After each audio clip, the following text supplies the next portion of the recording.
Ayan na guys. Chicken feet guys. Ayan, gawin nating special yan guys. Hindi adobo, hindi dinakdakan guys. Ayan, mayroon na tong luya guys. Tsaka sibuyas, tsaka bawang guys. Ayan. Tapos naglalagay tayo dyan ng pamintang dorog. Tapos yung pampalasa niya guys. Lagyan natin siya ng magic sarap. Baka naman dyan. Ayan.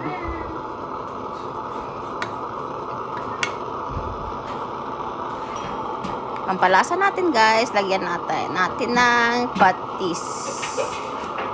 Yan. Depende na sa inyo guys. Patis or asin. Pwede naman yan guys. Paano yun nandyan sa kusina nyo guys. Go lang. Kung ano yung nandyan. Pwedeng ilagay. Yan. Malambot na yan guys. Pakuluin pa natin.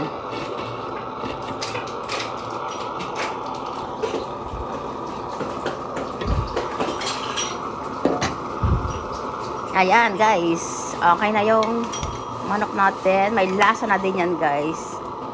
Ayan. Dami natin nilagay na luya dyan guys. Lalagay tayo ng mais. Ayan. Kakaibang luto sa ating guys. Paanang manok. Gawin natin siyang kakaiba. Gawin natin siyang bulalo na chicken feet bulalo. Ayan. Ayan. Lagayin na natin muna yung guys. Maglalagay din tayo dyan ng dahon ng bok-choy.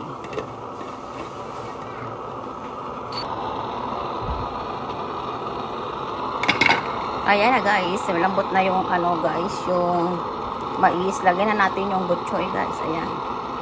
Lagyan natin yan.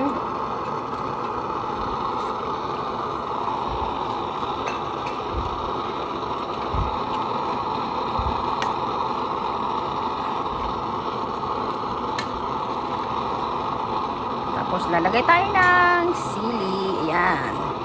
O diba, may instant bulalo chicken feet tayo guys. Yan, takpan natin yan guys.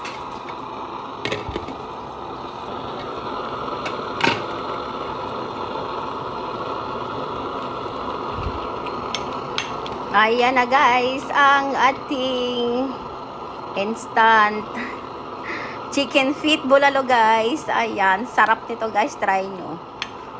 Ayan. Yan, okay na yan guys, para hindi siya malambog yung ating guys, yung ating nilagay na bok-choy guys. Ang sarap nito. Tignan natin yung sabaw. Wow, ang sarap. Ayan na guys. Ayan na guys, ready to serve na po ang ating chicken feet bulalo guys. Ayan na guys, tapos na tayong nakapagluto guys. Ayan. Nakikita nyo yan guys. Ayan siya.